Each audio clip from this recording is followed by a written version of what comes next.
Mm. I can't hear anything anybody's saying. Can you hear me now? Yeah, Okay, that was weird. Could anybody else hear me? No. Oh, what did you last hear? you were about to record. Oh, dang. Okay. No one said anything earlier. I could hear you. Steven said he could hear me. Yeah, I don't know what's wrong with you guys. I was saying that I know that in our group chat that we've we had some really good momentum in communicating for a while, and then we kind of all just kind of started like slowly falling away with communicating, and how when we kind of checked up on each other, it turned out we've all been kind of going through some stuff. Not really sure if the reason we started falling into some stuff was because we stopped communicating, or if we stopped communicating because we started falling into some things, or which came first. But I wanted to talk about this concept of feelings and emotions, which is something we all have to deal with and go through. But like how we kind of manage those, as a Christian, or like through gospel and what that looks like. So I just kind of want to do a check-in on you guys before we get started, because I haven't talked to so many of you guys in so long, because I've been gone out of town and I know everyone's been busy. Just wanted to ask you guys, how's everyone been feeling lately? If anyone's willing to share, or if anyone's ready to be open or vulnerable. Well, I can start because I had put it out there a couple weeks ago. I was really getting caught up in what's happening in the world and really in our country today, and it was making me a person that I am not. I mean, I'm not normally. People, as a matter of fact, all three of my kids did health welfare checks on me. That's how bad it was. They were like, "Mom, what are you doing?" And I just got caught up in that that feeling of, I don't want to call it righteousness, but the feeling that, you're seeing the world wrong, and I'm going to show you, the evil of your ways, kind of a thing. And they were the posts that I were posting out there. Of course, media makes it very easy to do that because they only post ugly. And I really got caught up in it. And so my kids asked me to just get off Facebook. Mom, wow. People who agree with you already agree with you, and those who don't really care what you think, kind of a thing. And we're here for you. I was like, okay, I made that deal with them. I'm a huge Tampa Bay Buccaneers fan. And then about 2 weeks after I was off, they showed Tom Brady in the Buccaneers uniform, and that kind of put me back out there, only so I could show everybody how beautiful he looked in his new uniform, whether he played in it or not. And then I kind of started to get dragged back into it again. And that's when I reached out. And I said, I need you guys to pray for me because I have to stop this. It's right. Not who I am. And I don't mind disagreements and confrontations, but this is not the way I go about doing it. And it was really ugly. But. So what I'm hearing is that lately you've been feeling kind of like some anxiety from current events, and maybe some like feelings of frustrations or like irritation towards other people. Is that correct? Yeah. Yeah. Yeah. And I think just what compounds it is that I'm not seeing people on a regular basis. Yeah, like isolation. Where I would just be talking about these things, maybe over a beer or, a glass of wine or something, and we would be done with our discussion, and that would be it. And so that kind of compounded it and all, but I seem to be over it now. That's good. So kind of isolated, anxious, frustration, irritation with everything going on. Does anybody else want to share briefly how they've been feeling lately, the last several weeks? I'm trying to check in. We haven't talked in a while. Hi, Shanice. Hi. Welcome. Thank you for having me. We're just talking about feelings. Yeah, I was on the Zoom. Oh, okay, cool. Anybody else? Yeah, I went through like a time where I just wasn't really taking care of myself that well, and that really brought me down like a downward spiral.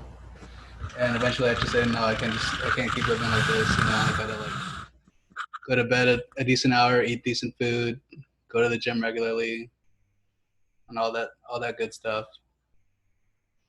But yeah, it just kind of crept up where I just kind of started like letting myself go a little bit, and it just kind of spiraled down. And it really affects everything. Like when you're not physically doing well, it affects your mental and spiritual health a lot.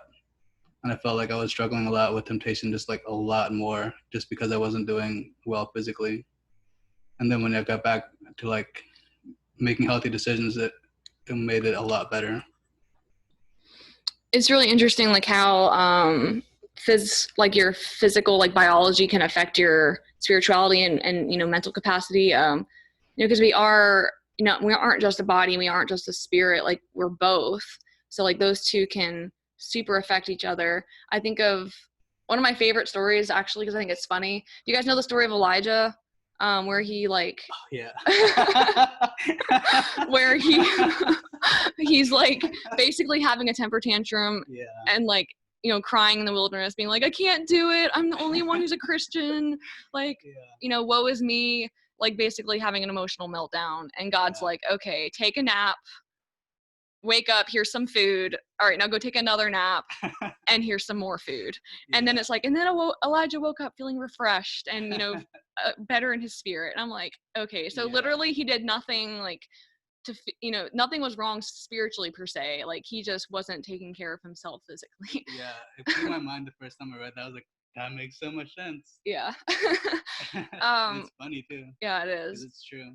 Yeah, it's definitely true. I experienced that for sure when I was a nurse working night shift. Ugh, man, like I was wondering all the time, like, what's wrong with me? Because I was constantly depressed and like constantly feeling emotional and crying, and like I was just doing bad, and like I couldn't do anything to like fix it. And then someone said to me, like, you wouldn't blame a plant, like a seed, for not growing if it wasn't in good soil. Like you wouldn't blame it if it was like in sand. So it's like, it's not the seed or the plant's fault. It's like the fact that it's not in good soil. And it's like, the soil you're in isn't good. Like I wasn't getting enough sleep. I wasn't getting enough nutrition. I wasn't having any social interaction. Like everything was bad. So that really spoke to me a lot. Like instead of like beating myself up, realizing I just need to like start taking care of myself better.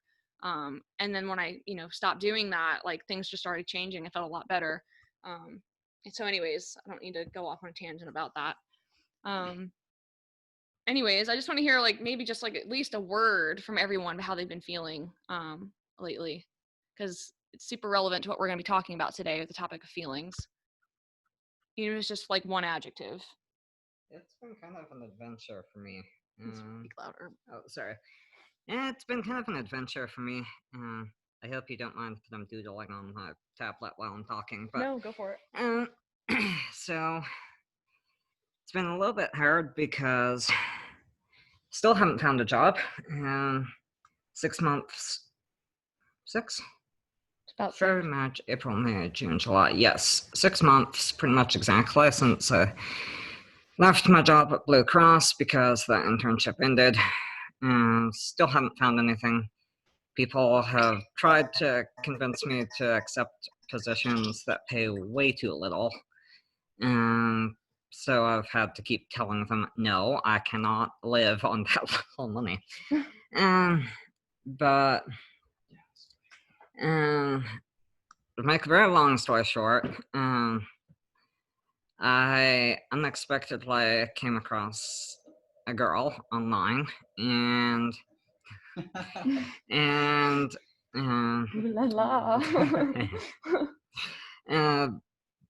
pretty much the very beginning of this month. Just got a lot more interesting. All right. Yeah. Ryan has got a lot more interesting. It's like, you got his attention. like, do tell. Got my attention now. And yeah, we've been communicating a huge amount. She had a very, very impactful dream about the whole situation that What's her name? Marlene, Marlen, Okay. from Mexico. Sorry, I forget that you weren't here when I've been telling people about all this. Yeah, I've been out. Dual U.S. Mexico citizen. She lives right on the Texas-Mexico border. Anyway, so I'll be heading out there first weekend in September to meet her. And because of the dream she had, and sure, thank you, and how things have been going, I'm gonna propose to her then. Thank you, Steven. It's That escalated like really quickly. It did, Like but 0 to 100, like that. I wasn't expecting that.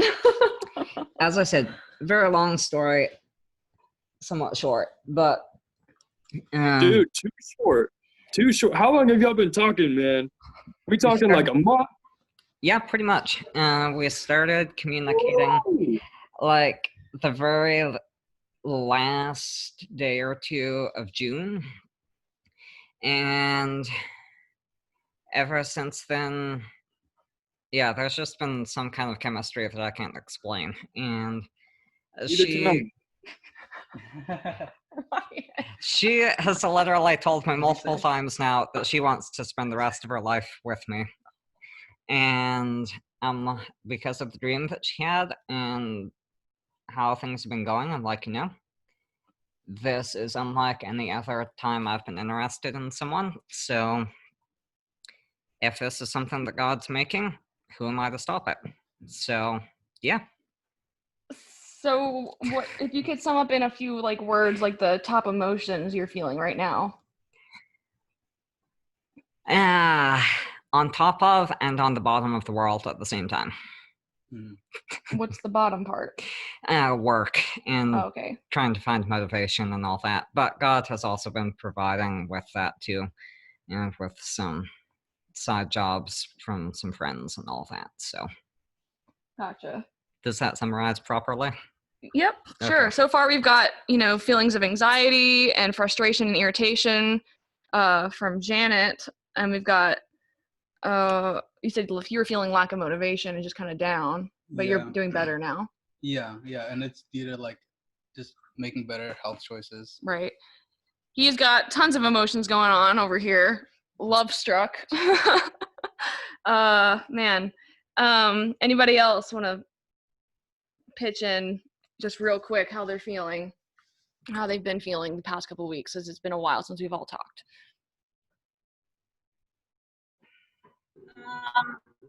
Well, for me, like, I've definitely been, I guess, like, impatient with, like, wanting, like, ASAP. And I guess not really trusting God that he's good on his word and the timing and stuff, and just kind of wanting to do it on my own so that I can have one now, like, sooner. I don't know. Yeah, I feel that. I don't know if Skylar, your connection is good enough to offer any insight on how you've been. I know you're driving. Can you hear me? Can you guys hear me? Yes. Yes. You hear me? Yes. Good. Okay. Yeah, we're driving across northern Arizona right now. Nice. On the topic of feelings, I guess I would say I felt an emotion recently for probably the first time in my life, and that was grief. My dog died a couple weeks ago. Oh no. It was not unexpected because he was sick, but it was the first time I'd ever lost really someone that deeply mattered to me personally, so kind of processing that was a new thing, and just walking through the valuing life, and like reminding yourself not to take things for granted and people for granted and moments for granted. That it's that, I mean, there's a passage in James that I just put on the Instagram thing today. You know, it's the line where it says, you know, don't say that, oh, next year we'll go into such and such a town and we'll buy and sell and make a profit and all of this. You know, it's better to say, if the Lord wills, because what is your life, right? It's a vapor that's here for a little time and then vanishes. And on the one hand, that verse is kind of depressing, but on the other hand, I think it's there to remind us that, look, time is precious and people are precious, and make it count. Yeah. Yeah, I can't even imagine thinking about like one of my dogs dying. That's going to be like the day that like my soul withers. Yeah. I mean, man, it's rough times. Let's see who we've not heard from. We haven't heard from Shanice, Scott, or Ryan. Yeah, so I've been working a lot. The last time we spoke, I was or did this meeting, I guess. I had lost my job due to COVID. It was only for about 2 months. But my boss, who I was working for, he's a broker and investor. He works at a Keller Williams.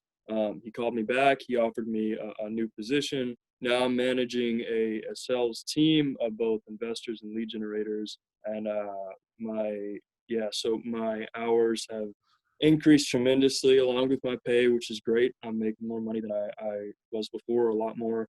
And so in that regard, it's great, but there's a huge time commitment. I'm training people constantly, and it never stops. My mind is always going 100 miles per hour, and it has to be for me to do my job.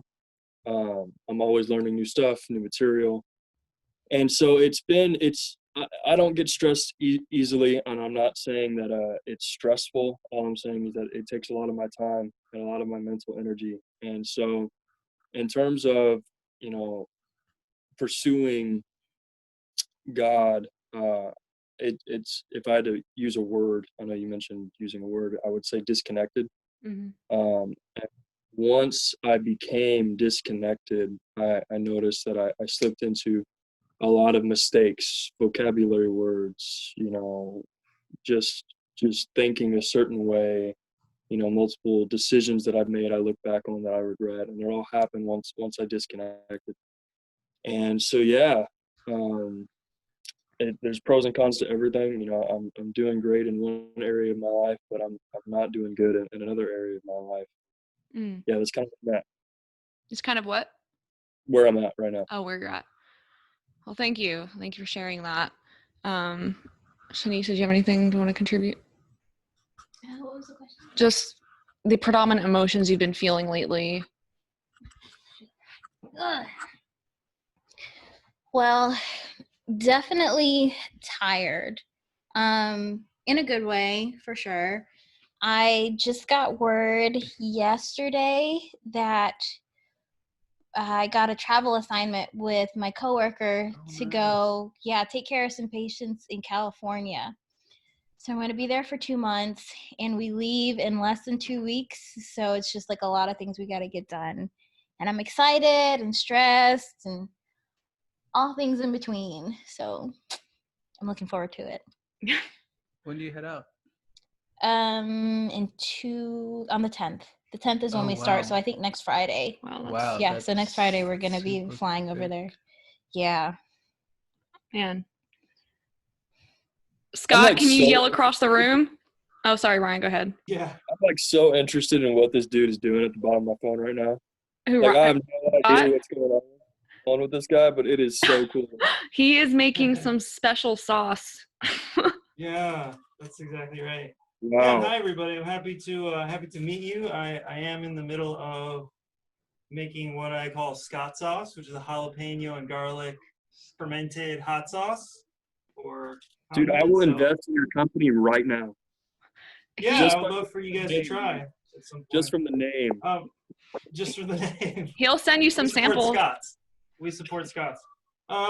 Yeah, so as far as feelings go, though, I think it is an interesting topic, and I think it's interesting. Grace and Skylar will have some more context than I'll share at the moment, but I have been amazed at the variety of feelings that can come from confusion or a lack of clarity that then when a situation then can also become clear. So what I feel and the kinds of possibilities of what I feel when I am experiencing a lack of clarity, like I don't understand a relationship, I don't understand, what's going on in the mind of somebody else, or even in terms of my relationship with God at the moment. So that could be, there can be interesting swings and possibilities there, actually both positive and negative even at the same time. I don't know what I would call some of those feelings, maybe anxiety, but then also a competing piece, because there's a kind of warring happening there. But then it's interesting how clarity clears up and ultimately satisfies any of the more negative feelings so far. So it's been interesting thinking about. Yeah. So far I've heard like a lot of different things: anxiety, impatience, disconnection, grief. What I've been kind of feeling lately is just feeling overwhelmed, is like the kind of the predominant emotion I've been feeling for the past like month or so. Some of you guys know I'm moving to California in about a month or so to go to Bethel School of Supernatural Ministry, which is a huge life change, picking up across the country, taking my dogs, going out there for 9 months or so. And so there's just been a lot of like things to try and take care of, which I'm sure you're experiencing right now, Shanice, like trying to, like trying to find a job out there, trying to find housing, all this stuff. It's just been really stressful, and I've been like getting really overwhelmed, all that I have to do. So that's been kind of my predominant feeling. Now with all these feelings in mind, it's kind of like, okay, emotions and feelings, what do you do with them, as Christians, or like in light of the gospel, like how do you manage them? And that feelings can super affect us, right? Like, we don't just feel them and it's like, oh, okay, well, cool. Like they can deeply affect how you make decisions, like how you act. Like you can act coldly, irrationally based off feeling whatever. So I guess the first thing I want to kind of just talk with you guys about is what even are feelings? Like, where do they come from? Kind of just think about that for a minute and just jump in if you have an idea. Like, what are they? Where do they come from? Just discussion about that.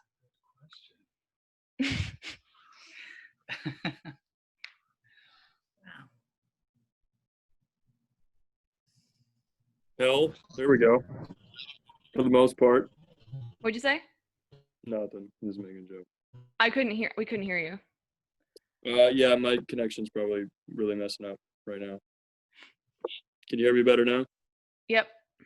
Okay. Yeah. Nothing. Oh, no. I was just making a joke. Anybody have any ideas? What are feelings? Where do they come from?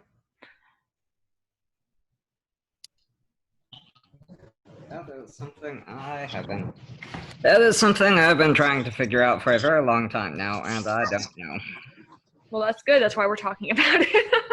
I feel like I never really are like just chemicals in the brain, Okay. like dopamine and stuff that makes you feel really good, right? We figured that one out. Thank you. And like, yeah, just other chemicals in the brain make you feel certain things, but I don't know if that's all that they are. Mm-hmm. So I'm not an expert at all. There's definitely for sure a biologic component. I had a kind of a list of things that I have, but definitely biology is definitely one of them. We do release neurohormones and that sort of thing that do for sure elicit feelings: dopamine, oxytocin, serotonin, all of those. Anybody else have any other ideas? I mean, if we're talking about like the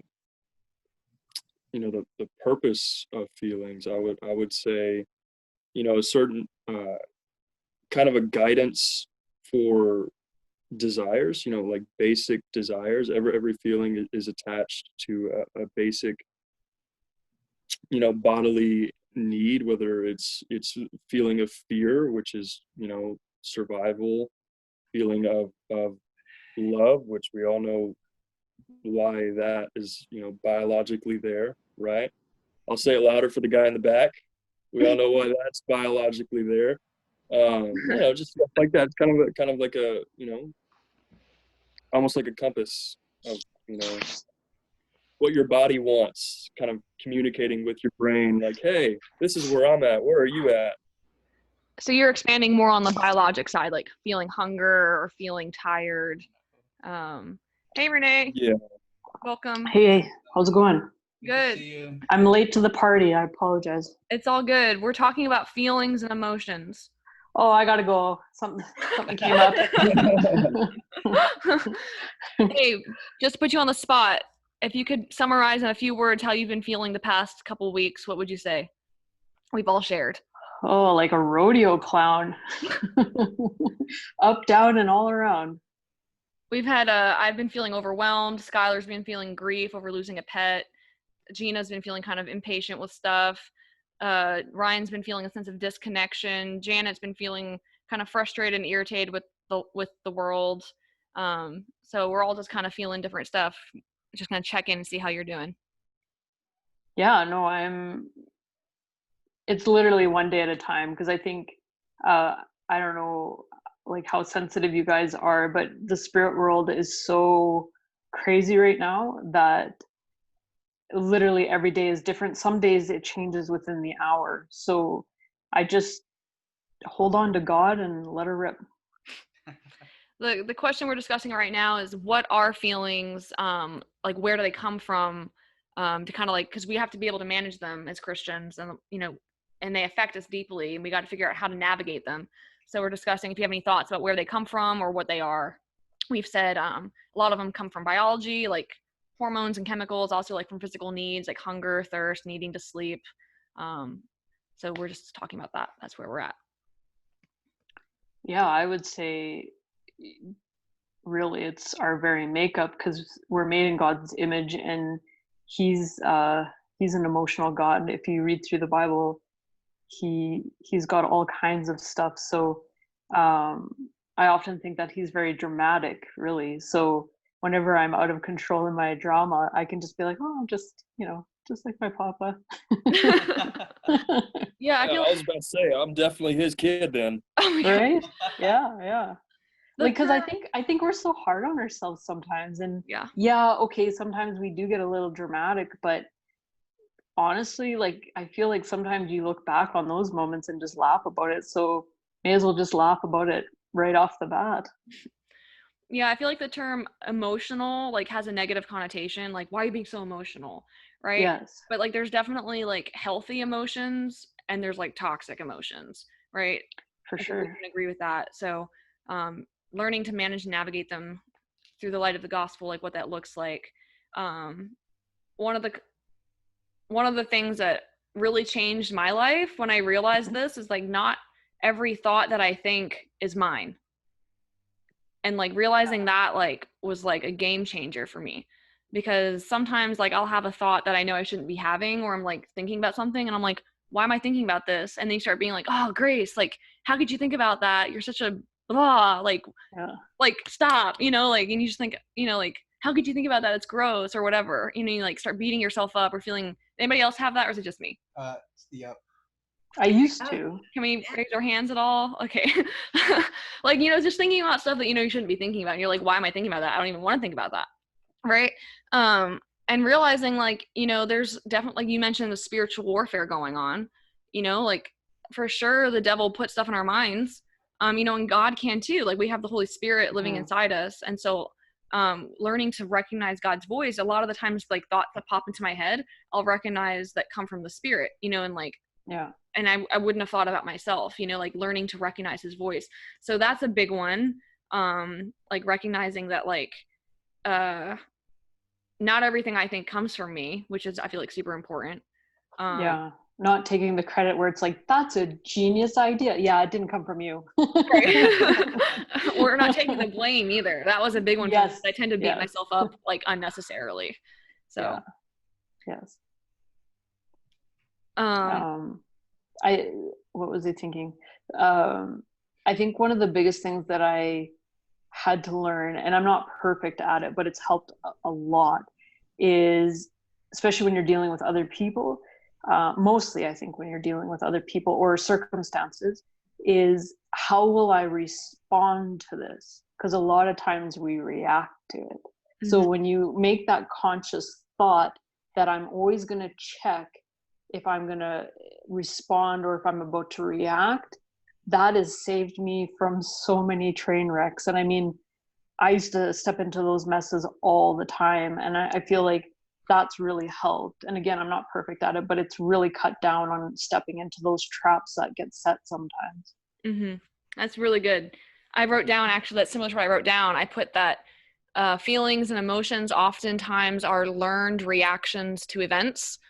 So like if someone, you know, were to yell at me and be like, you're so stupid, like, why would you do that? And then I feel, I don't know, inferior, or I feel dumb, like that feeling is like something I learned, you know, from reacting to like someone else's actions, right? And that's, you know, good news, because that means we can unlearn them or learn a different response, right? Like it's not set in stone, you know, like we can learn to respond a different way. And Jesus, you know, coming down and showing us a different example, showed us how we can learn a different way, you know, and, you know, being transformed by the renewing of our minds and becoming new creations, that's made possible for us. I don't know if you guys have ever heard of the term, like the neuroplasticity of the brain. I know that's kind of a nursey term, sorry, but like, no, that's so fascinating. Oh yeah, I love it, because like, you know, we have like these like pathways, these neural pathways in our brain, that's kind of like when you walk through the woods and you start making a path through the brush, the more times you walk through it, like the wider and more like more defined the path gets, right? So it's easier to keep going down that same way. But your brain can rewire itself, like learning new habits. That's why they say it like takes 30 days to learn a habit, because you keep going down that path and like strengthening that pathway. But anyways, so it's really good news that like I don't always have to respond with like feeling small or inferior or shut down when someone criticizes me, because realizing now that like what they say doesn't determine my identity, right? Before, like I used to take my value and identity from what other people said, and now I know that I don't have to. I can have a different response. Does that make sense? Yeah, let me try a little bit here. So, because again, like what is the feeling itself in that system, right? Like what role does the feeling have? Because the feeling, I think, is beyond our control. The feeling itself, the feeling I take to be a kind of indicator. So like, I think it was Ryan probably who was talking a little bit more about, there are actual physical feelings of hunger, maybe, you know, certainly something like sexual drive. So like there are physical feelings that have to do with basic needs and drives in humans, but then the more complicated ones, the ones like anxiety, the ones that might have to do with like anger, for instance, I think they're more indications of, and I think beyond our control, I think they're indications of where my sense of identity or value or somehow a makeup of my world, they tell me about how I view myself in my world, you know, in that way, they're sort of like educational, and now they let me know what I can do about it, especially within a Christian framework. How does that sound? Well, they're communicators for sure. I think like we think that emotions are bad, but I think they do communicate to you. Where they get dangerous is where you dive into them and you stay there. But if you actually instantly are like, oh, I'm really angry right now. Why am I really angry right now? Chances are you're going to find a limited belief, and then you just come out of agreement with that belief. And so emotions are great communicators. It's what you do with them. Beautiful. You guys are segueing beautifully into my next question, but I just want to make sure everyone else has a chance to have a thought if they wanted to about this current question. Anybody else have anything? No? Okay. So my next question, which you guys are perfectly going into, is the purpose of emotions. Like, what purpose do they serve? What are they good for? You know, because like I said, they are super strong, super powerful. They can affect us. Scott, you kind of hit on what my point was going to be. I think of like a car. You know how like the engine light pops up, and like it'd be silly to just like take a piece of tape and cover up the engine light, be like, oh, I fixed the problem, right? Because it's not the light that's the issue. Like it's like symbolic of another issue. Like it's pointing to another issue. Does that make sense? So like what you were saying, Renee, like if you're feeling angry, why? Like that's the check engine light, right? Mhm. And so like what is the main core problem that's signaling that? So I think, like Scott said, they're beautiful indicators of like, okay, what am I believing, right? If I'm feeling inferior because of what someone said, what does that show that I believe about myself? Or, so that's something I've been learning. That's been really helpful. What other purposes do you guys think that emotions can serve, or what can they be good for? Well, yeah, real quick, just to touch on that, I 100% agree that they are a lot of things, including indicators, like you said. That's a great analogy, the check engine light. You had mentioned earlier about those neural pathways, and you use words that are way smarter than I am, right? But you had a really solid point, is that, after traveling along a certain path, it becomes easier, it becomes beaten down, easier to travel. But that doesn't mean you can't go down another path. Well, when you go to the fork and you have one path that you barely use and another one that you've always used, it's like the same thing as running into a situation like you used earlier about someone calling you out. Now, you were like, I would feel inferior. I'll just get pissed. That's me. Because that's how I've learned, right? But who's to say over time? Now, like if I'm in that situation, I'm believing that the next time that happens, that it should have no place on me, because who I am, like I'm a son of the one on high. I'm to love. I'm to be loved in every situation, right? But then someone comes along and they're like, "Hey, dude, you suck, man." Oh no. And immediately on the inside, I'm getting angry, right? But I have a choice at that point to either walk down the path that I've walked before or walk down another path. And who's to say that after, enough time of making that conscious decision to go down the right path, that doesn't become almost the automatic choice. And those feelings that I once felt before are lesser so, not completely gone. You get what I'm saying? I mean, a lot of it less traveled, right? Exactly. But a lot of it you have to understand. We learn emotions very early on when we go through the first 5 years of our life. We go through a period called theta. Grace, you might know more about this than I do. But what it is it lays the foundation for our how we absorb information for the rest of our life. It's like in that period of life, we don't install information, we immediately download it. Like if you download something on a computer, it has to download and then install into the computer. You get what I'm saying? As a child, everything just immediately installs. So for instance, if you grow up very similar to how I did, and you're around people who might respond angrily all the time to situations like I mentioned earlier, you might go through the rest of your life having to consciously make a decision to not act on those feelings, and that's okay. Anyways, but that's my point. Yeah, what's beautiful really is like the gospel is full. I didn't notice this, but like I've been noticing it more as I've been reading it. It's like full of verses like talking about like the renewing of your mind, like what we believe and like how we think and all this stuff. And I'm just like, there's so many verses about it, and it's crazy. It's like, even though like we've created these like super defined and super like these paths that were just our default, right? Like God's bigger than that. Like that's not too much for him to handle. Like he can make it all new. And that's just like so great, knowing that like no matter literally how many times you've gone down this path, it's never too late to go down a new one, right? And that can over time can become your new default. And that's just great. So awesome. Anybody else? I think they also help you.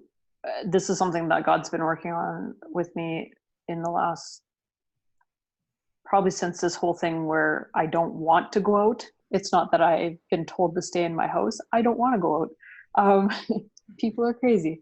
But he's just teaching me to stay present, and there's power in like being present.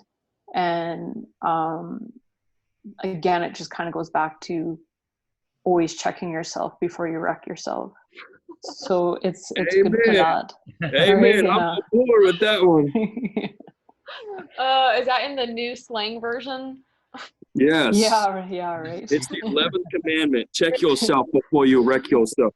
Jesus said First to the multitudes. Yeah. And one that I've actually been really working on lately, which I think ties into like the negative versus the positive, is expectation. Because I'm like, let's talk about it. Because, right, it's a beast. And so many of us have been programmed how to be great manifestors for the negative. Like, oh man, I'm going to get hit by a car today. Guess what? Or, so we have this negativity that flows through our lives all the time. And we're like, sometimes we get to a point where we're just screaming like, why does this keep happening to me? And it's like, because you expect it. Yeah. And so I've been just going to him constantly like, why is it that I just have such a hard time flipping the coin? Like, why is it so hard for me to get up in the morning and be like, I am so excited. I am expecting the absolute best today. And you get up and you're like, do I?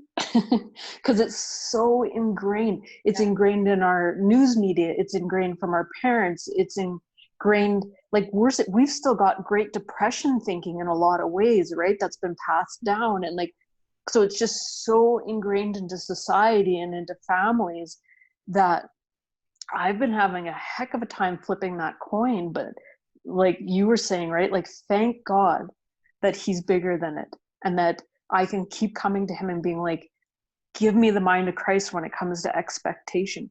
Jesus didn't stutter when he, broke the bread. He knew it was going to be done. He expected it. I bless the bread. There's going to be lots for everybody. He didn't question it. He just expected it. And so that's why he was so good at what he did. Whereas, the disciples, were that one time where they're like, we tried, we couldn't get the devil out of them. There might've been a part of them that was like, I don't know about this. That's really good, Renee. I think of like the concept, like you see what you're looking for.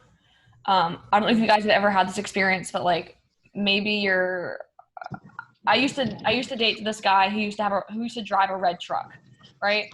And so because of that, I would start seeing red trucks all the time, like driving on the road, when before I never really noticed them, right? But since I was like looking for it, like, oh, is that him? Like, you know what I mean? Like looking for it, I started seeing it more. But then, like I never noticed them before, so it's like, because you're looking for it, you see it.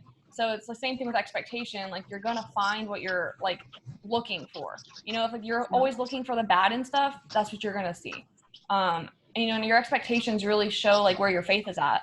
Because if you're and I have this problem, I sometimes do this, and Skylar calls me out on it, or I'm just like, ugh, like, this is going to suck, or I'm probably going to get diabetes because I eat so much sugar, or, whatever. And he's just like, no, I rebuke that in the name of Jesus. Yes. Yeah, that was really specific. Well, I just make it as a joke because I think it's funny, because I'm just like, munching on Twizzlers.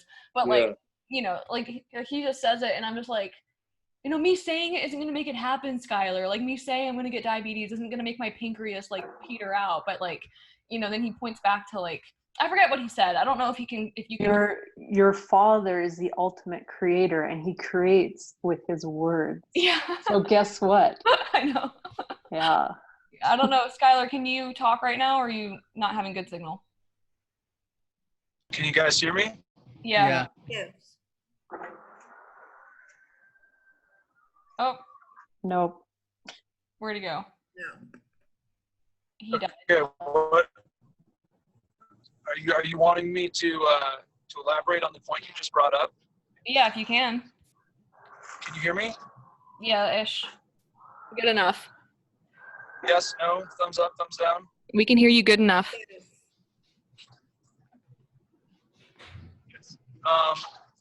Okay, so yeah, so goodishly. Okay. So the issue is we speak out of what we believe, right? And like Renee just said, I can't hear him. I'll say it. He's like Renee we're just. made in the image of God. He's still gone for me, but like in slow mo. God spoke the earth into being. He says, let it be. And it was. Right? When Jesus went around healing people, he said, be healed, and they were healed. Right? He spoke and it happened.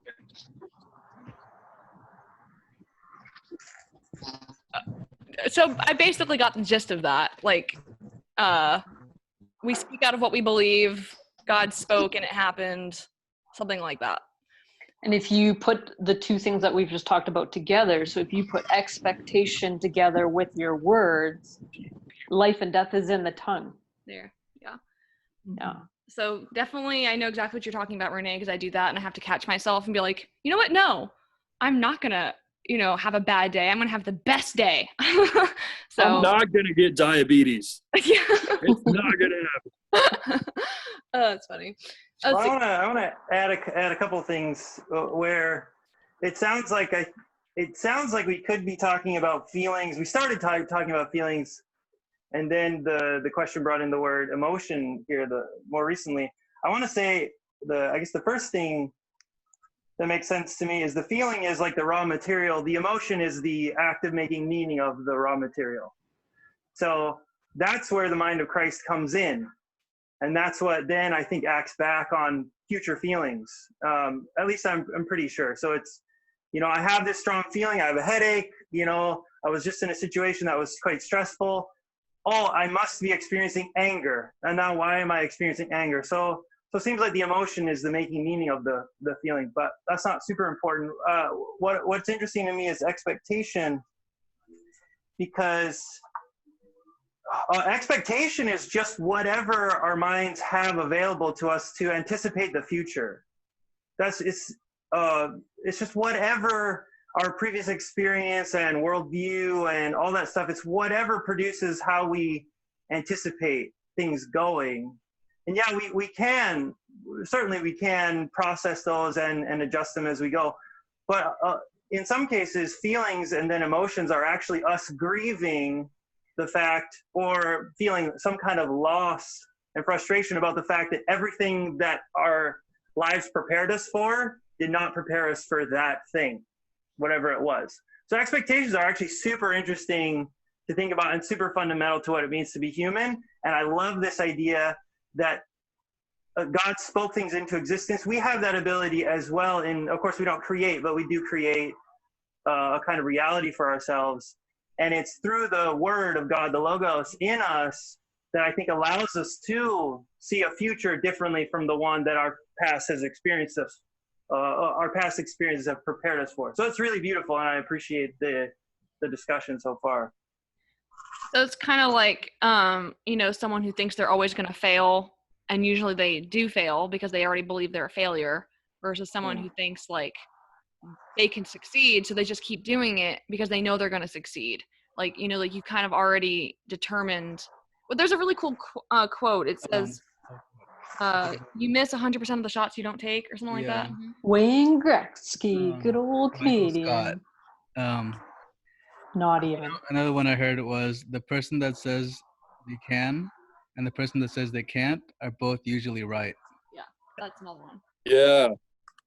Man, I love this. This is getting good. So I work in sales, right? So everything y'all just said is what I say literally every day. Literally every day. So, for instance, when I'm having good days and I'm having bad days, and I very rarely have bad days, the difference is how did I feel about myself when I walked in the morning? Because for me, my job as a salesman, before I can sell anyone anything, I have to first be sold on myself. If I don't walk the door in the office in the morning completely sold on myself, ready to go, I'm gonna get it. I'm gonna get it done. I'm gonna close those deals. I'm gonna make that paycheck, right? I'm not gonna do good. And my job at training people to hopefully get to the point one day where I'm at, right, is to instill in them the ability to wake up, look at yourself in the mirror, and go, you know what? You're gonna kill it. You're amazing. You got this. You're gonna, you're gonna walk in the office today. You're gonna get those appointments. You're gonna close those deals. You're gonna make that paycheck, right? All that stuff. And so, just building on that point, what you believe, what you consciously make a decision to believe about yourself has such a huge impact on what you can accomplish. 100%.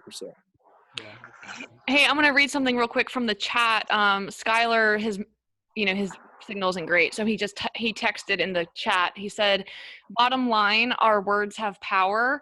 We can easily get into the habit of being lazy or negative with our words. We think they don't matter or don't have an impact, but they do. We are called, anointed, and invited to speak life, nothing less." So I just wanted to read that since he couldn't say it. Drop the mic. It's good. Anyways, I think that's the most fundamental sense in which we are made in the image of God. Yeah, for sure. Cool. I was just going to say that I had a funny picture of Ryan, like, having a bad day where he's just like, I suck. Can I sell you a chocolate bar? Chocolate makes you happy. No. Yeah, and that's exactly what it sounds like. 100%. These are my bad days. On the phone, people. Hey, my name's Ryan. Yeah. 100%. All right, so the next question I have for you all is, okay, so like, what do we do when our feelings conflict with truth that we know? So, like, for example, here's the biggest one that I feel like we probably all can relate to or have experienced. Like, what do we do when I'm feeling like shame, guilt, or condemned because of XYZ, whatever I did, when I know that the truth of the gospel is that there is no condemnation and that I'm not defined by my works and, I'm a new creation and all of that. So what do we do with that? How do we manage when truth and feelings collide? Or you can have another example. That doesn't have to be mine. It can be whatever. Well, I very simply, when I'm in my right frame of mind, I go, Satan, not today. You're not taking up space. Satan, not today. You are not taking up space. I love that. Regardless, of what it is. I have this, I call it my room of doom, because we've just thrown everything in there that we're going to use someday. No, we're not. And every once in a while I would open up the door and go, okay, today, Janet, you're going to do one box or one bag or whatever, blah, blah, blah. And I'd open up the door and I'd go, oh, this is so overwhelming. And there were days where that would take over. But then the days where I said, Satan, not today. Today, we're getting rid of a box. And because you entered my head, we're doing too. And make it like a playful game out of it. Keep it very childlike. Yeah. And it works for me. That comes back to, the original, or one of the original questions, like, what are feelings? And we said that a lot of the thoughts aren't our own. They're from, the devil, or they can be from God. So recognizing, like, okay, this feeling that I'm having, where's it coming from? So what do I do with it? And that's how you manage it, right? Yeah. So, yeah, that's great. Can you guys hear me? Yeah. Okay. So there's a point I wanted to make earlier, but my reception is terrible. Hopefully it'll be good for a minute while I say this. So, we use the word feelings really, really vaguely to mean a whole bunch of different things, and it's gotten super mushy. We say, I feel like having ice cream, or, I feel like he's my future husband, or I feel like going to sleep, or I feel angry. You know, like there's so many things that we use the word feel for, when we really, in my opinion, need to scale it down to like emotion, and maybe biology, but really emotion is better. If we can say, I'm feeling angry, I'm feeling sad, I'm feeling, grief, or whatever. Because when we start to use feel to describe desires, it adds this realm of legitimacy in our minds. We think, well, I feel it, so it's okay, or it's normal, or I'm justified in feeling this, because it's like supposedly coming from this deep place inside of me, when in reality, like we just covered a few minutes ago, our feelings can be given to us. They can be handed to us on a big juicy silver platter by the devil. And we're like, ooh, that looks good, I'll have that. And we don't even realize that it's not actually, from us. So it's really important, in my opinion, that we can articulate the difference between like a bodily desire of like, I am hungry right now because I haven't eaten in an entire day, or like I'm feeling sad because someone said something mean about me, or I really feel like I want to go rob a bank because the devil's tempting me to do that. There's like a huge spectrum of what a feeling is. Even intuition, right? We say like, oh, I just have a feeling about it. Is it a feeling? No, it's more of like a gut sense. Intuition is a thing, but to just ascribe it to like this nebulous realm of feelings, and therefore it's valid because I feel it, is dangerous. I do agree with what several of y'all said, in that like emotions tell us something. There's something underneath them that should be examined. But when we blur the lines to apply that to all desires, like, well, I'm desiring, XYZ, chocolate or sex or money or something, and say that there's therefore validity beneath it because I'm feeling it, is not necessarily true. I could be feeling it because it's a lust of the flesh that the devil is tempting me with, and what I actually need to do is recognize it as an imposter and reject it and stand on my authority in Christ and overcome it. So correctly labeling what something is huge to rightly managing it and handling it and being victorious in whatever situation comes. Yeah. So this idea of naming it, I was going to hit on that, is super important. Because sometimes, I don't know if anybody else feels this way, you just kind of feel like some type of way, but you don't really know exactly like what's going on. You just kind of feel off, or like, I don't know, I say I feel some type of way when I don't exactly know like what I'm feeling. But then like sitting down and like journaling for me really helps me like process like what's going on in my brain, or like talking to someone who knows me really well, like talking to Skylar, he helps me like unravel like the crazy tangled ball of yarn in my head. And then being able to put names to these things, like sometimes I might not know that I'm feeling, anxiety until like it's labeled, and be like, okay, I'm feeling anxiety. I didn't realize that. I was just feeling how crazy, and then labeling, okay, where's this anxiety coming from? Also, like you mentioned, like lust, for example, like, okay, I am feeling lust. I think also it's really helpful to phrase it such as, I am feeling tempted to lust, rather than saying I am feeling lust. Because like that sense of like owning it as you, when we know that like if you're a new creation, the Holy Spirit lives in you, and like you're dead to sin, that's not coming from your nature, right? So like reminding yourself that like, okay, I am being tempted to whatever, puts you like at an emotional distance, realizing like, okay, that's not coming from me. Just reinforcing that notion that like, okay, nothing's wrong with me for feeling this way. Like the feeling isn't my fault. Does that make sense? Yeah, that's really good. And I think it really just encourages you to keep saturating yourself in the truth so that you can catch that stuff quicker. Oh, and I think this goes to Renee's and Skylar's point, which is, well, basically in the use of language, like as God created a reality, we can create false realities, right? So we can actually name something inappropriately, imprecisely, incorrectly. So, and that's dangerous. So this is why having the mind of Christ matters. So we can actually name that which is real and is true, because that's who he is, right? Well, here's the other thing. Like, did God give us negative emotions? Yeah, great question, Grace. And that leads to the point I was just about to make, which was, we could say, like, I'm feeling anxious and I need to examine what's going on in my heart. And yes, that is true. But we also need to realize scripturally, Jesus told us, don't be anxious. Like, staying in a place of anxiety and accepting that as just normal, as a normal part of life is not okay. Like, that's not a God thing, Like, sure, there's a place of feeling fear if I'm like in threat. My life is under threat and I need to have that adrenaline burst to run away from the, dragon or something. But like Dragon.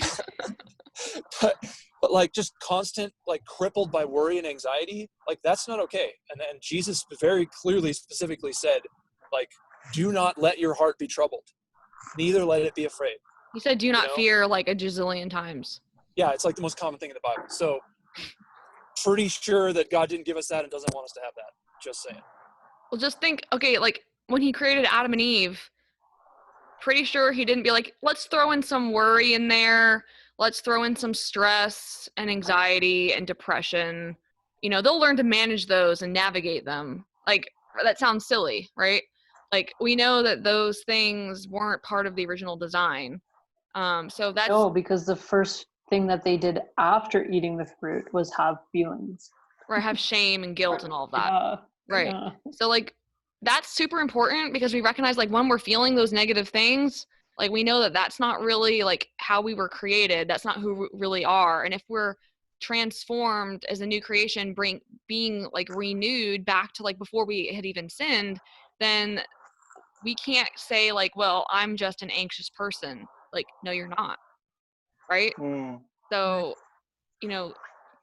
thinking of it like that, because, like, that was never part of our original, like, blueprint, for example. The devil came in and messed with it, changed and tinkered with the design, but, like, God's restored us back to original factory settings.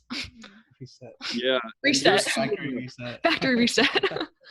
I love that, because if you think about, Jesus, he's our example. If you look at what he went through when he was tempted in the wilderness, it doesn't take more than 2 brain cells to realize he went through every negative feeling you could go through.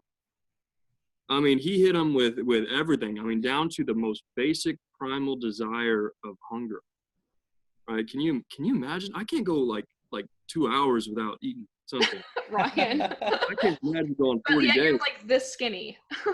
I know. I abuse it. I'm gonna abuse it while it lasts. One day it's gonna be gone. But anyways, if you look at where he was before he went to the wilderness, and he was being baptized, and God speaks from heaven with the Father, right?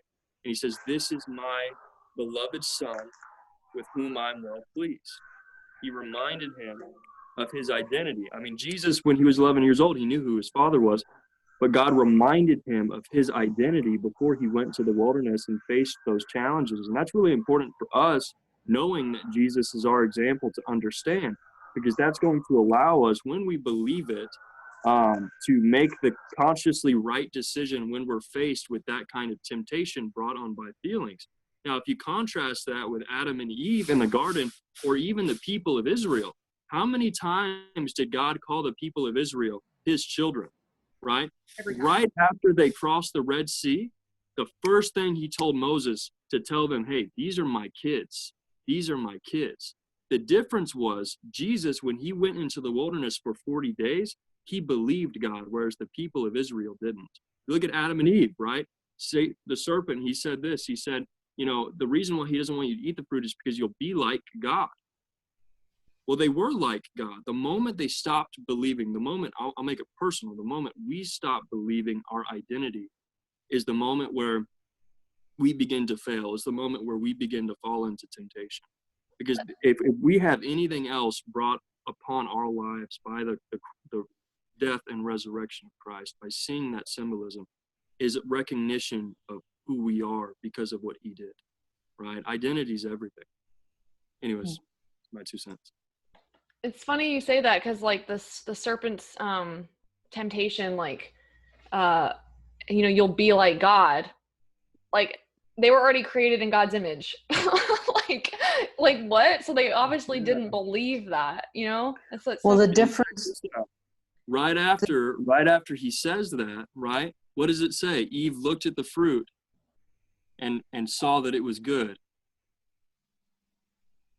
It's no coincidence that one is after the other. Mm-hmm. You make someone doubt their identity, it's a lot easier to make them, want things. You make them want things, turn those feelings on, right? Yeah. Mm-hmm. Make you think you're in a position to lack. Actually, and I think that's why it's also useful to expand the discussion into thinking about feelings and emotions which seem positive or pleasurable too, which can also be corrupted. Like, it feels really good to get away with something. It feels really good to dominate somebody else on the basketball court. It feels really good when somebody notices that I just bought something cool and expensive. And so when my value is misplaced, I can also experience something which masquerades as something positive. So it's not just the stress-inducing or those feelings and emotions which seem negative. Like, you probably felt really good for a second. It's like, yeah, I know. Like, I am essentially God right now. That must have felt good for a hot second. I imagine it felt great while they were eating it. And then it was gone. Ah, crap. Yeah. Skylar, were you going to say something? Yeah, I was. Super good point. So my dad and I have been driving across the country. Can you guys hear me, by the way? Yeah. Okay. We've been driving across the country. We listened to some Screw Tape Letters on audiobook yesterday for a bit. Love that. And yeah. Yes. And and at one point he talks about how, like, despite all of our efforts, we have not been able to create one single pleasure. All we can do is twist them and like warp it, so that it's diminished, and I think he says, like, an ever increasing desire for an ever diminishing pleasure is the formula. So yeah, that's a really good point from Mr. Scott, that, like, look, just because it feels good, or in a different context might be good, doesn't actually make it good, And so, like, we need to be careful, just like we need to be careful about what we use the word feeling to describe. We need to be careful about what we use the word good to describe, Like, man, they did a really good job robbing that bank. Like, great bank robbery. Like, was it though? Was it actually good and great? No, I don't think that's the right word. So anyway. Well, hey, Skylar, talk about, like, the good about, like, having sex out of marriage. Oh yeah. So I mean, well, the world has turned like sexual intimacy into a performance thing, so that we can even say things like, oh man, the sex was good. Like, oh, our intimacy was really, we had a good connection. It was all great and good and so amazing or whatever. But it's like, hold on. Last time I checked, like, intimacy outside of marriage was actually explicitly against the design of God, and therefore wrong. One might even use the word evil, meaning the opposite of good. So if we're starting to say things like, oh, that was so good, like, was it though? I don't think it was. So maybe we should, like, recalibrate our moral compass there. And we might say something like, I liked how it felt. Okay, that's fair. That'd be an honest statement. But, like, to say that it was good is a perversion of goodness itself, because it was not good, and then we need to be honest with ourselves about the fact that, wow, I liked how something felt that was patently wrong and against God's design. So maybe I need to, like, really revisit what I'm willing to accept in my life, what I'm pursuing, what I'm accepting as normal, what thoughts and things I'm allowing to reside in my mind, etc. Does that answer your question? Yeah. I was thinking about Screw Tape Letters also, because about the pleasure thing. Like, it's so true. Like, so many people think that, like, becoming a Christian means like you have to give up all these pleasures, right? Like to live worldly means you get the pleasure of like sleeping around, you know, drinking, going partying. Like to be a Christian, you can't have fun, right? Well, like God invented sex, right? Like he's not against pleasure. Like he invented like food to taste good, right? Satan can't create pleasure because pleasure in and of itself is a positive good, right? Only thing he can do is twist it and pervert it. So like, you know, the sex in itself is good, but it's been twisted. You know, now we get like, you know, child porn and masturbation and cheating on your wife. Like those are all perversions of pleasure, but it's still, you know what I'm saying? So like, you're not actually giving up pleasure.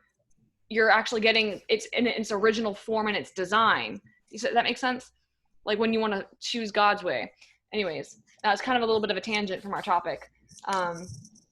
So just kind of going back, what do we do when we have conflict between truth and feelings? So we've named it a couple things, like naming it for what it is. What else did we say? Naming it for what it is, calling it out, recognizing, you know, what is this feeling? Where does it come from? What were some of the other strategies that we've said so far about what to do? I think it goes back to being present again and just being like, I'm not going to partake in that. Oh, Janet, you said not today, Satan. Oh, that's right. Yeah. Right? I did something just like that, actually. Like I got mad one day at the devil and wrote him this nasty letter. I think I shared it with some of you in the group chat. Be like, Satan, you're lame. You can't say who I am. Like what you say has nothing to do with me. Like what God says, and like put it on like my wall by my bed. And like that actually helped a lot because recognizing like I'm not fighting against myself. Like when I'm feeling feelings, like I'm not wrestling against me, right? We wrestle not against flesh and blood, but against rulers, powers, authorities, or whatever it says in Ephesians. So like I'm actually, the war is against Satan, not against myself. So I shouldn't be feeling condemned because I'm not battling me, right? So recognizing it like as that helps me put it into context, like, okay, devil, stop being a jerk. Like, you know, so that's another thing. Skylar also tells me a lot about like putting on the armor of God, to kind of like, you know, gird yourself up for like the spiritual battle. I don't know if you want to say anything about that. Well, what I was going to say was that, you know, the passage in James that says, submit to God, resist the devil, and he'll flee from you, right? A lot of times what we try to do, and this comes back to sort of a meta-level discussion about identity, right? But it's very easy for us to get lulled back into the mindset that, like, the mindset, which frankly is a traditional Christian view, which I am of the opinion, and I think many of you are as well, is unscriptural. But that the view of indwelling sin, right? That sin is just inside you somewhere, and you need to deal with it. You need to fight it. You need to mortify it, right? Which I don't really see that in the Bible. When Paul says that our sinful nature was crucified with Christ, I think it was crucified with Christ. So anyway, but that comes back to I completely lost my train of thought. What did I start talking about? The armor of God. Yeah. Oh, yeah. The armor of God. Submit to God, resist the devil, and he'll flee from you. Yeah. So what we tend to do is we tend to fight with ourselves, right? We tend to think, I got this black dog, white dog thing in my head, and I need to make sure the white dog wins. And it's like, show me that in the Bible. Or we think that it's our job to get into a boxing match for the. Actually, the reason that we overcome the devil is because of Jesus, right? We overcome by the blood of the Lamb, the word of our testimony, and by loving not our own lives unto death. So, Skylar, your signal's going bad. I'm gonna mute now. So sorry. I think I was thinking too, like what I think is really powerful is something that you guys. If we focused on Jesus and what he did, i.e., submit to God. Can you still hear me at all? Can you stop talking? Your signal sucks. Oh man, what a savage. Sorry. Go ahead, No, Renee.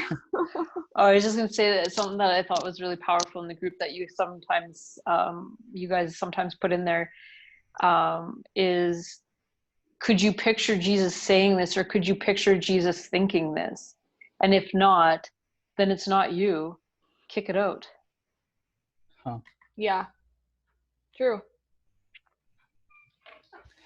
Or Let's see. Okay, so another thing that I kind of started this thing with was talking about like fellowship and accountability.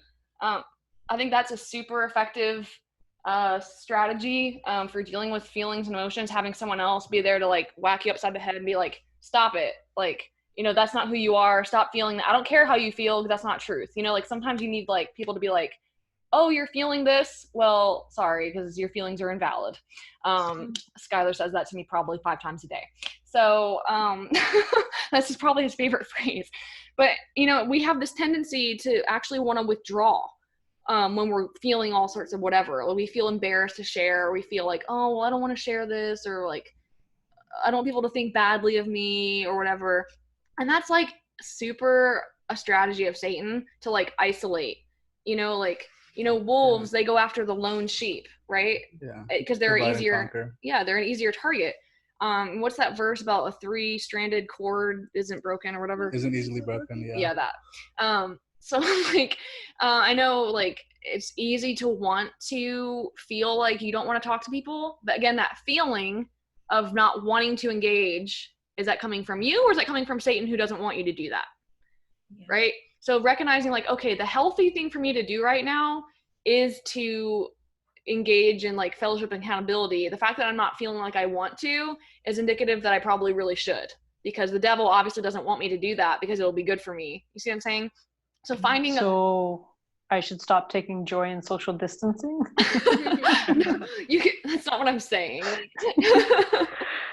Like just recognizing that like we can deceive ourselves, and the devil can deceive us. Well, we also can like deceive ourselves too. Like, you know, like, but the thing about being deceived is that you don't know you're deceived. That's why you're deceived, right? And so other people can point that out to you and be like, hey, actually you're deceived right here. And like, but that has to come from someone that you like super trust, and like know that they're only going to say that to you if they're in love and they're trying to help you, right? Like I might not know I'm deceived in an area, but if Skylar's like, hey Grace, like actually this, then I'll be like, hey, you know, I know Skylar's my friend. I know that he cares about me. So like, I'm going to listen to him because I might not realize that I'm deceived in this area. Does that make sense? Yeah. Fellowship and accountability are super important. And I think a lot of accountability happens in the WhatsApp. I see somebody posts something that they've had they're falling down or not feeling real good about something, and somebody, boom, nope, that's not true about you. You know, this happens. I think that's a wonderful tool that we have to be able to support each other. Yeah, I'm super glad that we all are in this, group chat together. I think it's been really helpful. It's been really amazing, like how close we've all been able to get without even like most of us even meeting at all. Right. It's pretty incredible. I have some verses that I wrote down that I thought we could get into and just look at or discuss real quick. Just kind of surrounding this topic. Does anyone want to volunteer to read the first one? I can. So it's Jeremiah 17, verse 9. I think. Jeremiah which? Jeremiah 17, verse 9.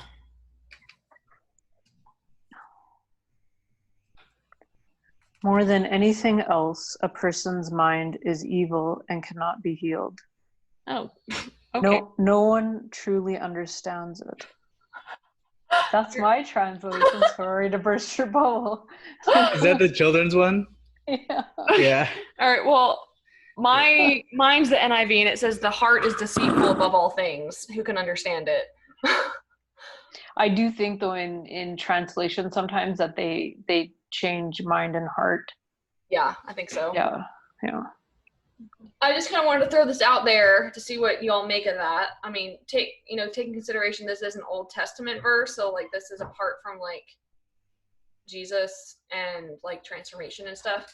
But Jeremiah 17:9, the heart is deceitful above all things. Who can understand it? I don't know if anybody had any thoughts about that.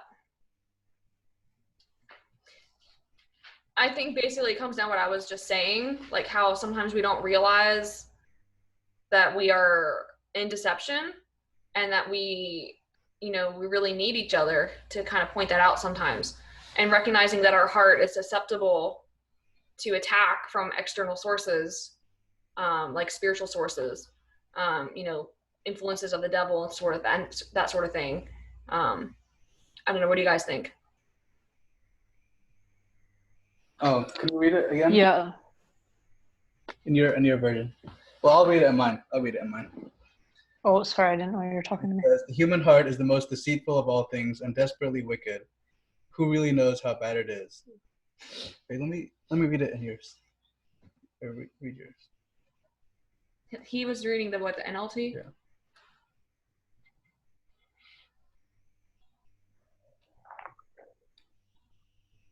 Can you read it out loud? I'm just reading the context. Well, this is Old Testament context. Yeah, so that's important to know. I feel like it would be good if like I read the whole context, because like it's in a section called Wisdom from the Lord, and I'm gonna read 17:5 to 10. Go for it. It says, "This is what the Lord says: Cursed are those who put their trust in mere humans, who rely on human strength, and turn their hearts away from the Lord. They are like stunted shrubs in the desert, with no hope for the future. They will live in the barren wilderness, in an uninhabited salty land. But blessed are those who trust in the Lord and have made the Lord their hope and confidence. They are like trees planted along a riverbank, with roots that reach deep into the water. Such trees are not bothered by the heat or worried by long months of drought. Their leaves stay green, and they never stop producing fruit. The human heart is the most deceitful above all things. The human heart is the most deceitful of all things, and desperately wicked. Who really knows how bad it is? But I, the Lord, search all hearts and examine secret motives. I give all people their due reward according to what their actions deserve." Can I read the Message? Yeah. The heart is hopelessly dark and deceitful, a puzzle that no one can figure out. But I, God, search the heart and examine the mind. I get to the heart of the human. I get to the root of the things. I treat them as they really are, not as they pretend to be. Ooh, beautiful. Yeah. Someone was saying something about something masking as something else. Who was that? Was that Scott? I don't know. Anyway, someone was talking about how like certain things can mask other things. Yeah, he was talking about that. That was okay. It's hard to keep track of who said what. So I like that version. And I really like that, like, it's kind of what I feel like this section is doing is like stating the human condition in sin, right? Obviously, like, that's not true of us now that we have, transformation, but like stating the human condition. And then the Lord is like, but I am able to search the heart, examine the mind, and all of that. So I think that's really encouraging on that, like, basically, like, our condition isn't hopeless, if that makes sense. That's why I like that scripture from Psalms. I don't remember where it is exactly, but it's something along the lines of check my heart and make sure there's no evil in it. Like I love to actually use that as a prayer, because sometimes we do get deceived and we don't know we've been deceived, or so it's that constant heart checkup. I think it was actually in Wild at Heart. I think it talked about this, where I don't know, there's somewhere else in Jeremiah. Wait, it's Jeremiah, right? Yeah. There's somewhere else where God says, "I'll give you a new heart," something like that. So yeah, he might have set it up for, just like you said, Grace, to like understand the reality of the starting point. And then I do think it's somewhere later in the book. He says, "I'll give you a new one," but I don't remember exactly. Skylar put in the chat, the verse from Jeremiah, "Now we have a new heart. The old heart and the old self was crucified with Christ. No one who's in Christ fits the description of a heart being deceitful above all else, which is the good news. Mm-hmm. Yeah, and in the verses preceding that, it actually sets that contrast, because in 5 and 6, it says like, curse are those who put their trust in their humans, and then 7 and 8 talks about but those who are blessed are those who trust in the Lord and have their confidence in that. And like right after that, it says the human heart is the most deceitful above all things. Who really knows how bad it is? But the Lord searches all hearts and secret motives. Like, it's like whether are we trusting God or are we trusting humans? Yeah. You know, nobody knows like the heart of somebody else. We can deceive everybody else, but we can't deceive God. I feel like that might kind of deception is talking about. Not that we deceive ourselves, but we can deceive everybody else, but we can't deceive God. I think that's kind of what it means in the context, if you really read it. Yeah. All right, you guys good to go on to the next one? Okay. Let's look at 1 John 3:20. This is the skinny John. Skinny John. Mm. There's Fat John. Yeah, Fat John's the gospel John. Oh, true. 1 John, which? 3:20. Or 19 and 20. Sorry.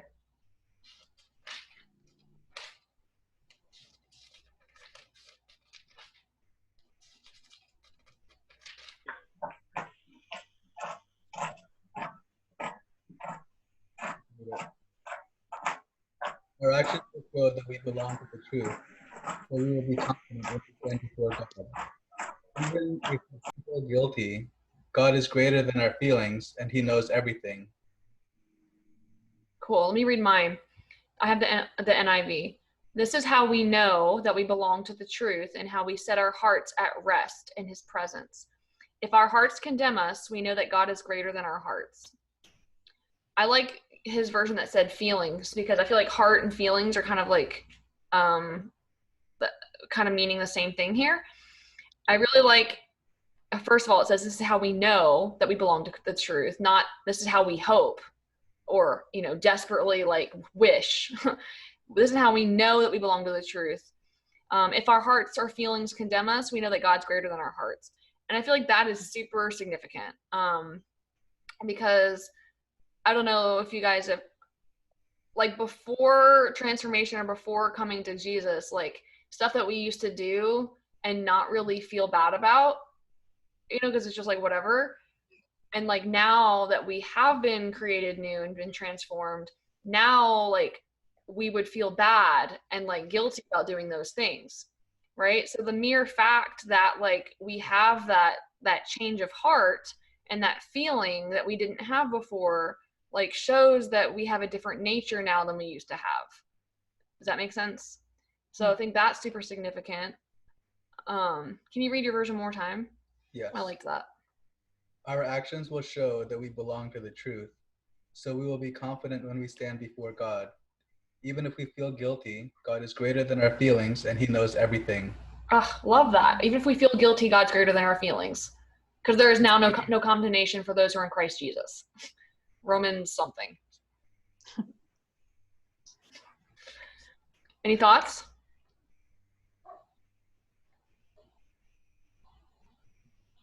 Can I read the message? Sure. My dear children, let's not just talk about love. Let's practice real love. This is the only way we'll know we're living truly, living in God's reality. It's also the way to shut down debilitating self-criticism even when there is something to it. For God is greater than our worried hearts and knows more about us than we do ourselves. Beautiful. Love it. Yeah.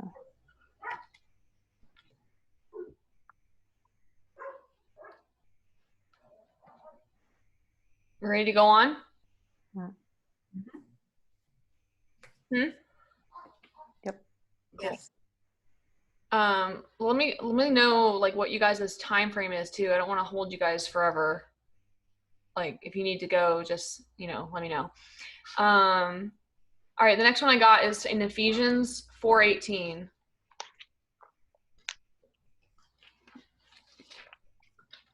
I'm feeling hungry right now. Just saying.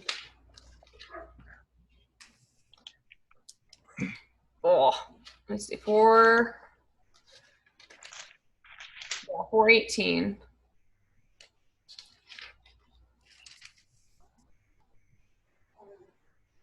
Anybody want to read it? Or I can read it. Having their understanding darkened, being alienated from the... Yeah, okay, again. Having their understanding darkened, being alienated from the life of God because of the ignorance that is in them, because of the blindness of their heart. Cool. Do you want to read your NLT? 418? Yeah. Okay. Their minds are full of darkness. They wander far from the life God gives because they have closed their minds and hardened their hearts against him. Sweet. So what I want to highlight here is the phrases darkened in their understanding or darkened in their minds, and then the bottom, hardening of the hearts. And I feel like those two things go together. Darkening of your mind or darkening of your understanding leads to hardening of the heart, because we've kind of established throughout this whole talk that what we believe affects how we feel, right? And like our feelings can indicate what we believe, right? Like if I'm feeling super condemned after like doing something, that shows that do I really believe like what scripture says about who I am, or am I listening to the voice of Satan? Or like if someone puts me down, I'm feeling inferior, do I really believe that like I'm valuable in God's sight, or am I putting my worth in what they say? You know what I'm saying? So yeah, I think that like the mind game is real. I think of Romans, I think it's 12:2, that says you are transformed by the renewing of your mind. Like that's where transformation occurs, like in the renewing of your mind, like the rewiring, the changing what you believe, right? Like trusting in what God says over what we feel or what Satan says. It talks about it in 23 and 24 of the same Go ahead. chapter 2. Like I'm going to read 20 to 24. But this isn't what ye have learned about Christ. Since ye have heard about Jesus and have learned the truth that comes from him, throw off your old sinful nature and your former way of life, which is corrupted by lust and deception. Instead, let the Spirit renew your thoughts and attitudes. Put on your new nature, created to be like God, truly righteous and holy. Yeah, I have a few key phrases of that underlined in my Bible. It says, you were taught with regard to your former way of life to put off your old self, right? So that's no longer present tense, that's past tense. And then it says in 23, to be made new in the attitude of your minds, right? So that's, again, where we see the transformation happen. So super important. I think those two things, super related. Anyone else? Anybody? Yes, no? Okay. Let's look at Philippians 4, verses 6 and 7.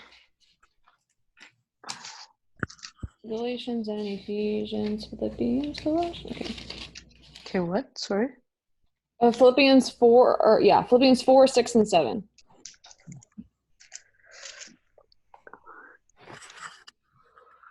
I think this is what Skylar was referencing earlier, actually. Do not be anxious. I have this underlined. Renee, you want to read it? Yeah. 5 and 6? 6 and 7.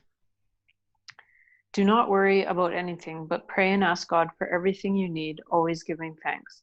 And God's peace, which is so great we cannot understand it, will keep your hearts and mind in Christ Jesus. Yeah, beautiful. I feel like this directly answers one of the questions that I asked of what do you do when feelings and truth conflict or collide, right? It says, don't be anxious. In all the situations, prayer, petition with thanksgiving. And it says God's peace will guard your hearts and minds in Christ Jesus. So, I mean, yeah, like thanksgiving or like gratitude is actually super powerful. Like, I don't know if you guys have ever experience with this, but this again goes with like the whole expectation thing. Because if you have an attitude of gratefulness and thankfulness towards God, like you're aware of like how he's come through versus like positioning yourself in like a mindset of lack. Like, oh man, I wish I had a job, or I wish that this was going this way. You know what I mean? Versus like, man, thank you God so much that like you did this and da da da da da. You know? And like that mindset of thanksgiving, and knowing, you know, God's peace is what's going to guard your hearts and minds. So it's not even really us that's doing the guarding, but it's God's peace that's doing the guarding. So like that's also super cool. Yeah, gratitude was probably one of the biggest first shifts that I remember having on my very long journey. I did like a 52-week journal for a year. Wow. I think it was two years after my dad died. And the reason why it was because after someone passes away, I always think about that person, like, what did I really love about them? And then I try to bring that forward in myself. So it's almost like they didn't die for nothing, you know, like their good example is going to be put forward through me. And so that's how I honor people. And so with my dad, the thing that jumped out at me the most was even dying of lung cancer. And he would literally like cough up a lung, and 2 minutes later he would be praying over our meal, and the very first words out of my dad's mouth anytime he prayed was, "Thank you, Lord, for this day." And I remember this one day in particular, he'd literally just hucked up his lung, and my stepmom was like, "Hey, can you pray over the supper?"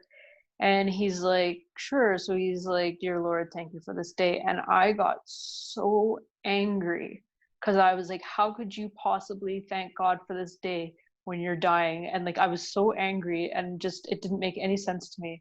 And anyways, so when I started doing the journal, when I was thinking about like, what example did my dad leave that I really appreciate? And that came back to my mind. And it was just such a testimony that even though my life is ending, I'm going to thank you. Like, so powerful. And so I ended up doing that journal for 52 weeks. And it really, that was probably one of the stepping stones of getting to where I am today, was because it totally changes your mind if you start thinking that way. Yeah. Wow.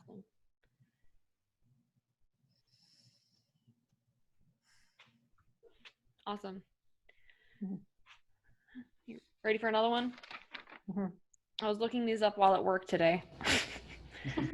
I was working hard, guys. Working hard or hardly working. All right, let's look at Colossians. I've got 2 left. So Colossians 3, and it's going to be kind of a big chunk.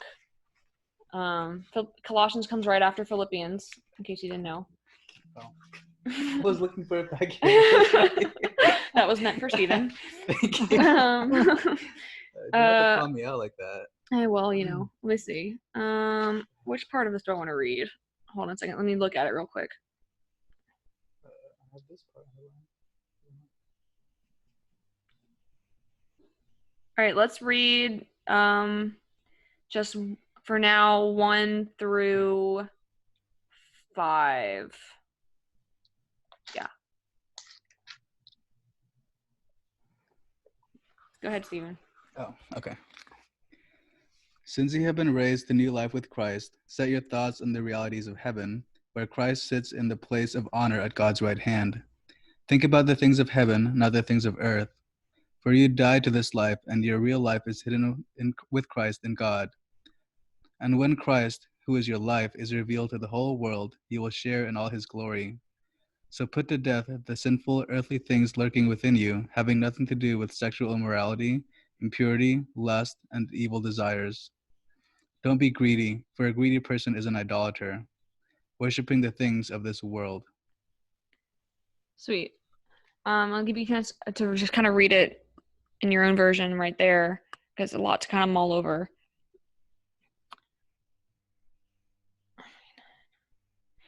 So the first thing, like, jumping out at me is that it says, set your hearts on things above where Christ is. And then the next verse below that says, set your minds on things above. So like, that's interesting, like setting your hearts and your mind. And then it says, for you died and your life is now hidden with Christ. So the you that used to feel and want and desire all the evil things is now put to death, right? It says put to death whatever belongs to your earthly nature, because we don't have an earthly nature anymore. We are now spirit, right? So it doesn't say continue to manage whatever belongs to your earthly nature. It says put to death, right? But like, how many times y'all like been to church where it's like, you know, like a self-help program of like learning how to manage like, you know, your sinful tendencies or whatever. Like, I'm sorry, I'm pretty sure it says put to death, not, you know, continuously manage forever. So anyways. Yeah, the good news.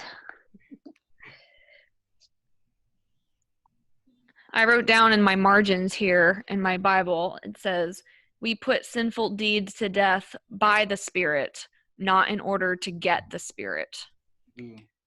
Which, because I feel like most of my life, I believe like, okay, well, I have to stop doing all this bad stuff in order to like get closer to God. And you know what I mean? Like, like in order to have that connection with God and get closer to him and have right standing, I have to do all this stuff first. Right. But we don't put these sinful deeds to death to get the Spirit. We do it by the Spirit. And like, that's like, you know, completely different.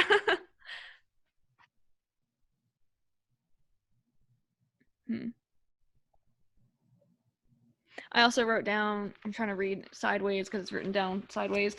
I wrote down, deeds of the sinful nature is different from a person with a sinful nature. You are dead. Putting deeds to death is like having an estate sale. So I'm not sure so like, I feel like, okay, the person's dead. So you're just getting rid of all the junk that was in their house. I think that's what I was going for. Yeah, okay. I get it. And I think that's like from like 9 and 10, like I keep saying. I can barely hear you. Oh, well, I'm done. Okay. Any other thoughts about that? This section? Skylar has one. Is Skylar talking? I muted him.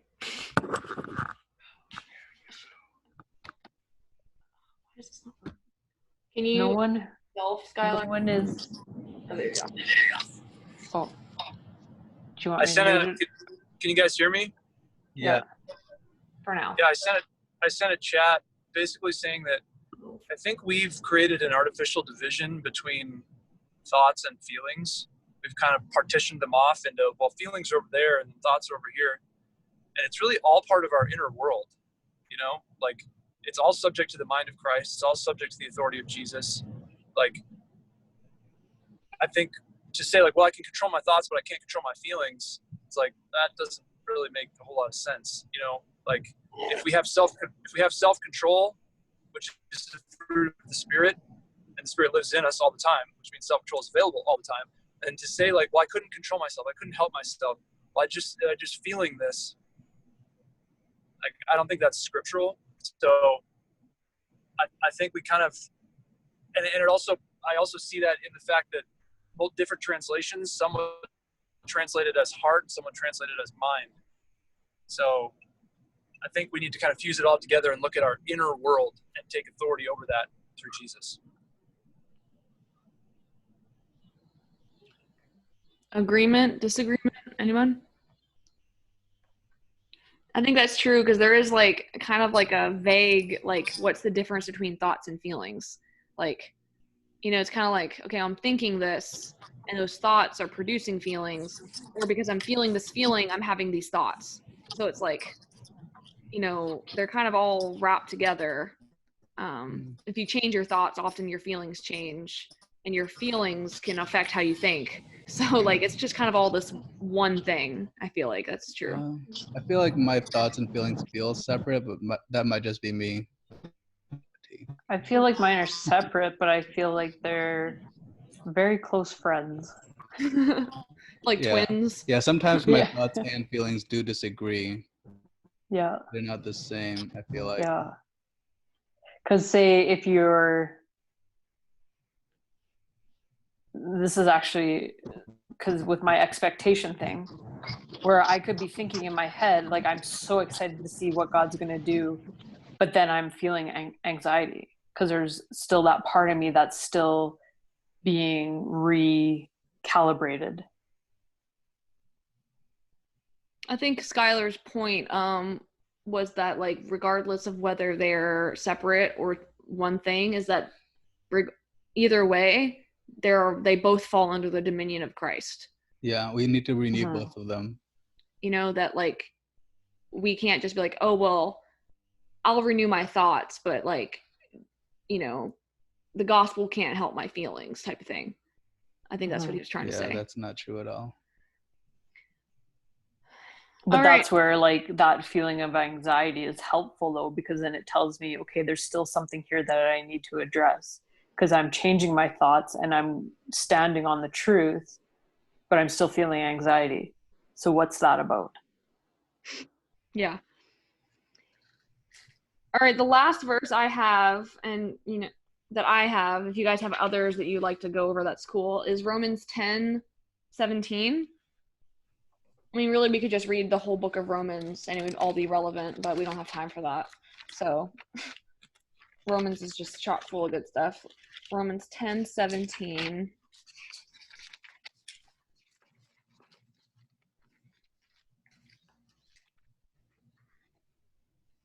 Short verse. You want to read it? Sure. So faith comes from hearing, that is, hearing the good news about Christ. Yeah, short, simple, to the point. Mine basically says, yeah, faith comes from hearing the message, and the message is heard through the word about Christ. So this is kind of going back to like, okay, this is kind of going back to like, how do our thought life, you know, like our faith or like what we believe comes from hearing the word and the message from like reading the word and like listening to what Jesus said is what's going to give us the you know, the ability to renew for our minds to be renewed, you know. It's really his word that speaks that new creation into existence in us. You know, it's not our words, it's not our actions. So can you read your children's version, Renee? Because it always like throws in something that I wouldn't have thought. True. So faith comes from hearing the good news, and people hear the good news when someone tells them about Christ. Yeah.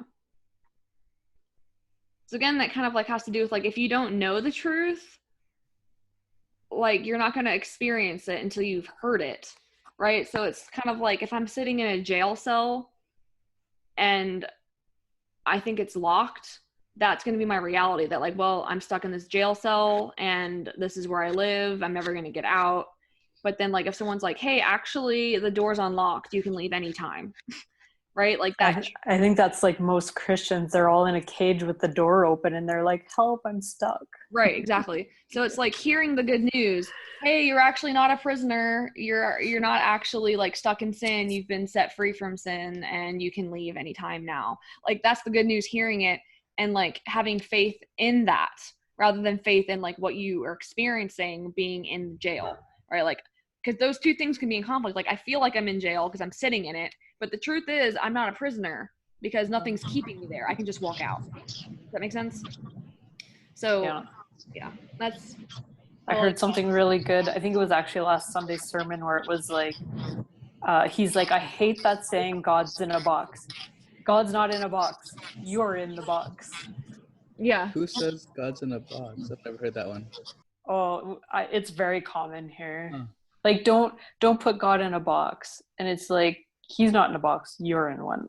We can't put him in one anyways. Like, good luck. No. Yeah. Right. But it's funny, like, how many Christians say that, like, oh, don't put God in a box. But it's like, yeah, you're the one in the box. Actually, try taking yourself out of the box that's holding you prisoner and right. out of the box. Yeah. Think Then out of you're the good to box. go. Right? Yeah. That's good. That's good.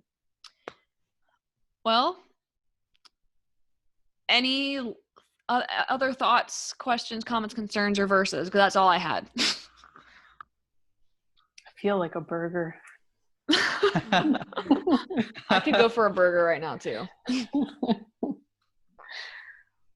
right. Well, I'm going to stop recording, and then we kind of just, mosey on out when we feel like it.